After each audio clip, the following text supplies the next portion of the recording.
नमस्कार दोस्तों। जैसा मैंने वादा किया था कि अब मैं पूरी कोशिश करूंगी आपसे रोज़ मिलने की, आपकी महफ़िल में शिरकत करने की। तो आज मैं फिर से हाज़िर हूँ एक नई कहानी लेकर जो मैंने लिखी है, प्यार का अकाउंट। अक्सर ऐसा होता है ना कि हम प्यार का खाता खोल तो लेते हैं, पर धीरे-धीरे उस खाते में प्यार की लेन-देन कम होती चली जाती है और एक वक़्त आता है कि वो खाता फ्रीज़ ही हो जाता है। तो उस खाते को ज़िंदा करने के लिए क्या कोशिशें की जा सकती हैं, उस पर है ये कहानी। तो सुनिएगा, ये कहानी 2-3 किश्तों में आपको सुननी पड़ेगी क्योंकि ये कहानी लंबी है। सोचा तो था कि शॉर्ट करूं, पर उसमें मज़ा नहीं आ रहा था मुझे। तो चलिए सुनते हैं प्यार का अकाउंट। हिंदुस्तानी परिवार के जैसे घर होते हैं, वैसा ही ललित का भी घर था।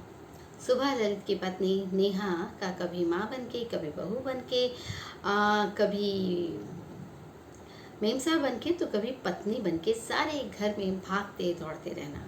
बेटा शेखर 20 साल का था, फिर भी नेहा को ही उसे जगाना पड़ता था। और शायला 23 साल की, पर वो खाना नेहा के हाथ से ही खाती थी। बाबूजी और माँ की गुड मॉर्निंग तो बहू की आवाज़ से ही होती थी। नेहा, ललित की पत्नी, जिसने जिस दिन से इस घर में कदम रखा था, उसी दिन से उसके कदम बस यूं ही इस कमरे से उस कमरे, दलान से छत पर, छत से बरामदे में, बरामदे से किचन में घूमते रहते थे। पर ललित को उससे बहुत शिकायतें थीं कि तुम दिन रात सबकी सेवा में लगी रहती हो, बस मेरे लिए ही टाइम कहाँ है तुम्हारे पास। मैं तो बस इंतज़ार देखता देखता ही बूढ़ा हो गया कि तुम्हारे बैंक में कभी पति के प्यार का खाता भी खुलेगा। ललित की बात पर वो हंस देती और उसकी नज़रें कह जाती, "हम्म, तुम ही तो हो इन जिम्मेदारियों की कड़ी जिससे मैं जुड़ी हूँ, वरना इस घर से मेरा क्या लेना देना।" ललित ने रोज की तरह अपना टिफिन उठाया और चल पड़ा। पीछे से बेटी शायला की आवाज आई, पापा, आज आपकी 25वीं सालगिरह है, भूल गए क्या? ललित की आंखें अपनी गलती भांपे भिज सी गई। ओ तेरे की, आज का दिन मैं कैसे भूल सकता हूँ? उसने मुड़ के देखा तो माँ, बाबूजी, शेखर, शायला और नेहा हाथ में बड़ा सा केक लिए खड़े थे। वो कैसे भूल सकता है अपने इस दिन को? बिना कहे हर साल वो नेहा के लिए कोई ना कोई सोने की चीज जरूर लाता था, चाहे वो कान के झुमके हों या हाथ की अंगूठी। पिछली सालगिरह पर उसने कहा था कि अगली तो हमारी 25वीं सालगिरह है ना, तब डायमंड का सेट बनवा कर दूंगा तुम्हें। अगर वो ना कर सका तो अंगूठी तो पक्की है। पर इस बार तो डायमंड तो छोड़ो, वो नेहा को विश करना तक भूल गया था। नेहा से उसकी आंखें मिली, पर नेहा की आंखों में कोई शिकायत नहीं थी, बस प्यार था। माँ ने डांटते हुए कहा, अरे लल्लू, जब नई शर्ट पहन रहा था तो मुझे लगा तू बहू के लिए तैयार हो रहा है, पर तू। बाबूजी ने ताना दिया, ये सब कारस्तानी इस गधे की है। ये कहकर उन्होंने अपने पोते शेखर के सिर पर न्यूज़पेपर दे मारा। शेखर चिल्लाया, अब मैंने क्या किया है दादू? ये फोन जो इसके हाथ में है, वो क्या तेरे बाप ने दिया है? दादू, मेरी कहाँ औकात इतना महंगा फ़ोन देने की, ये तो माँ ने दिया है पापा को। दादू ने शेखर को फिर सेक लगाया और कहा, पहले क्यों नहीं बताया? दादी ने दोनों को टोका, अरे केक खाना है कि नहीं? ललित निकल गया ना, तो फिर नेहा तो अकेले केक काटेगी नहीं। ललित नेहा को देखकर मुस्कुरा दिया। आजा लल्लू, केक काट ले। वैसे इतना बंठन के जा कहाँ रहा है तू? ललित कोई सफाई देता उससे पहले बाबूजी बोल पड़े, वैसे ही आजकल कुछ ज़्यादा ही बना ठाना नहीं रहता। ललित हंस दिया। नेहा मुस्कुरा दी। ललित का ध्यान अपने फ़ोन पर ही था। शेखर ने कहा, पापा अपना फ़ोन दो ना, मैं फ़ोटो हम खींचता हूँ इससे। आपके फ़ोन का कैमरा बहुत अच्छा है। ललित उसके हाथ में फ़ोन नहीं देना चाहता था। उसने बेटी की बात को टालते हुए कहा, अरे यार, क्या फ़ोटो वोटो खींचेगा, अपने फ़ोन से खींच ले, वैसे तो रहने ही दे, मेरी बहुत इंपॉर्टेंट मीटिंग है, मुझे जाना है, ओके बाय। ललित ने घर से बाहर निकल के चैन की सांस ली। उसके फ़ोन में व्हाट्सएप पर मैसेजेस की लाइन लगी हुई थी। अभी तक ऑफिस नहीं पहुंचे क्या? कहाँ देर कर दी? आज तो आप इस स्काई ब्लू शर्ट में बहुत जच रहे हैं।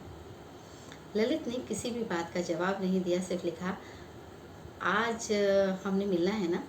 देखो मैं कितना खुश था कि मैं आज, खैर छोड़ो, बताओ कब, कहाँ, कैसे मिल रहे हो? हाँ हाँ हाँ, मिलेंगे। उस मैसेज के नीचे एक मैसेज नेहा का भी था। आज बच्चे चाह रहे थे कि हम चारों बाहर लंच पर चलें। ललित ने उस मैसेज को अनसीन कर दिया क्योंकि वो उस मैसेज के इंतज़ार में था जिसके साथ वो पूरे साल से मिलने का सपना देख रहा था। नेहा ने ललित को अपनी लास्ट वेडिंग एनिवर्सरी पर ये फ़ोन गिफ्ट किया था।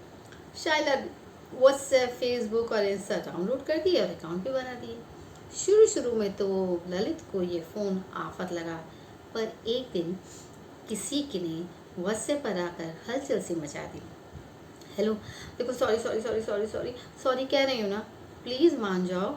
ललित ने जवाब दिया, मैं तो आपको जानता तक नहीं हूँ, आप मुझे सॉरी क्यों कह रहे हो? आप ऐसे क्यों कर रहे हो? क्यों मुझे इग्नोर कर रहे हो? अब मैं आपको पूरा टाइम दूंगी, please don't ignore me and forgive me. कई दिन लग गए उसे बताने में कि मैं वो नहीं हूँ जो तुम समझ रही हो। खैर, वहाँ से मैसेज आने बंद हो गए, पर ललित का इंतज़ार बंद नहीं हुआ। वो दिन में एक दो बार वो नंबर चेक कर ही लेता था और उस नंबर को देखने भर से उसके चेहरे पर एक मुस्कान आ जाती थी। काफ़ी दिनों तक कुछ नहीं आया तो ललित ने ही एक हेलो का मैसेज भेज दिया। तुरंत मैसेज आया, ओह, आप मुझे भूले नहीं। और उस दिन से आज तक व्हाट्सएप का ऐसा सिलसिला चल पड़ा कि ललित सारा दिन व्हाट्सएप पर ही रहता। हर एक सेकंड में फ़ोन देखता कि कहीं मैसेज तो नहीं आया हुआ। फ़ोन उसका अभिन्न अंग हो चुका था। खाने की टेबल पर तो छोड़ो, अब तो वो अपना फ़ोन बाथरूम में भी साथ ले जाता था। एक दिन नेहा ने उसे टोक दिया, इतना भी क्या हो गया ललित, थोड़ा तो फ़ोन को भी सांस लेने दो यार, बाथरूम में भी साथ, इतना महंगा फ़ोन है, गिरगिरा गया तो।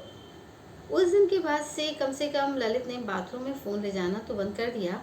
पता नहीं क्या था ऐसा जिसका ललित को इंतज़ार रहता था।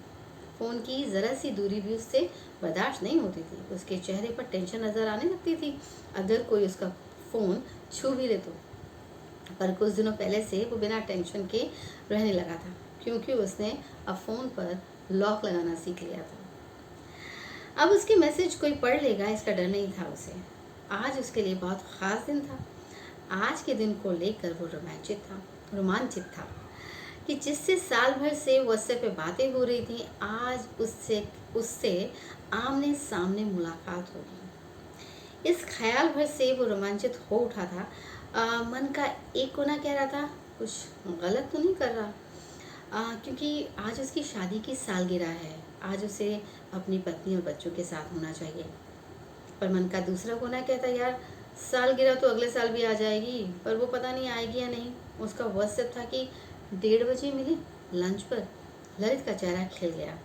उसने अपनी मुस्कुराहट के साथ लिख भेजा, be my guest, Delhi at habitat. और पत्नी को लिखा, यार डिनर पर चलेंगे, ऑफिस में बहुत काम है। ललित का ऑफिस में 1:30 बजाना मुश्किल हो रहा था। दिल तो कर रहा था कि वो वहीं जाकर बैठ जाए। इस इंतज़ार का भी अपना मज़ा होता है। नेहा और उसके जब कोर्टशिप डेज थे तो नेहा ने तो उसको बहुत इंतज़ार कराया था। न्यूज़ चैनल में थी ना, तो वहाँ तो टाइम का कोई टाइम ही नहीं होता। पर उसकी एक मुस्कान सारे गुस्से को काफूर कर जाती थी। आज वही वो महसूस करना चाहता था, वही इंतज़ार वाली एक्साइटमेंट। पर उसके दिमाग में बार बार नेहा क्यों आ रही है। उसने इस पल के लिए नेहा को अपने दिमाग से झटका और जिसका इंतज़ार उसे करना चाहिए था उसका इंतज़ार करने लगा। समय सामने था और हाथों में पीले गुलाबों से भरा हुआ बुके। वो दिल्ली पहुंचा। उसकी आंखें उस चेहरे को ढूंढ रही थीं। कितनी बार बोला था ललित ने कि तुम अपने फ़ोन पर फ़ोटो तो लगा लो, तो वो हंसकर इमोजी भेज देती थी। खैर, इसमें भी अपना मज़ा था। उसने तो मुझे देखा ही हुआ है, वो ही सामने आकर कहेगी हेलो। अचानक से एक टेबल पर नजर गई। उस पर शायला, शेखर बैठे थे। ललित उस क्लब का मेंबर था, पर आज तक नेहा उसके बिना क्लब कभी नहीं आई थी। ललित ने वहां से चुपचाप खिसक जाना अच्छा समझा। इतनी देर में शायला की नज़र पापा पर पड़ गई। अरे पापा, आप, व्हाट अ सरप्राइज। शेखर मुंह फट ने कहा, पापा, पर मम्मा तो कह रही थी आपकी कोई इम्पोर्टेंट मीटिंग है। ललित ने अपनी खिसियाहट छिपाते हुए कहा, भाई आज का दिन तो साल में एक बार ही आता है, मिटुंगों का क्या है, वो तो रोज़ का ही काम है। तुम्हारी माँ कहाँ है? शायला ने कहा, वॉशरूम में है। ललित ने मौका देखते ही अपनी इम्पोर्टेंट मीटिंग का मैसेज किया, sorry can we meet tomorrow. Message आया, यार नाराज़ मत हो, मैं आ गई, बस पार्किंग में हूँ। ललित ने लिखा, सॉरी यार मैं ऑफिस से निकल नहीं पाऊँगा, please please please understand, appraisal होना है, अगर नहीं हुआ तो मुश्किल हो जाएगी। बहुत प्यारी सी मुस्कुराहट बनी हुई आई, ओके टेक योर टाइम। सामने से नेहा आती हुई दिखाई दी। ललित ने उस बीच मैसेज निपटाया, थैंक्स फॉर एवरीथिंग, और आती हुई नेहा को अपनी बाहों में भरते हुए कहा, आई लव यू यार। नेहा ने मुस्कुरा के शायला और शिखर की ओर देखा। बच्चों ने कहा, माँ कैरी ऑन, हमने कुछ नहीं देखा। दोनों के होठ आपस में मिल गए। नेहा रात को अपनी बालकनी में बैठी कुछ सोच रही थी। शायला ने अपनी माँ के पास बैठते हुए कहा, हाँ आपको लगता नहीं है पापा का आपके अलावा कहीं और भी इंटरेस्ट है? नेहा ने हंसते हुए कहा, लगता नहीं है, पक्का है। पक्का पता है, मेरे अलावा पापा का किसी और में भी इंटरेस्ट है। शायला का मुंह खुला का खुला रह गया। बेटा, शादी के बाद लड़की को बहू कहा जाता है, इसका मतलब है मल्टीपल। हिंदी में बहू और बहुबली भी कह सकते हैं। तो ये बहू अपनी जिम्मेदारियों में इतनी घिर जाती है कि पति पत्नी का रोमांस कहीं खो जाता है। मुझे महसूस हो रहा था कि तेरे पापा कुछ राह ढूंढ रहे हैं, क्योंकि मैं उनकी घर गृहस्थी में उन्हें टाइम ही नहीं दे पा रही। तो मैंने उनके जीवन में कुछ नयापन लाने की सोची। तो एक नई आइडेंटिटी बनाकर उनसे बातें करनी शुरू कर दी।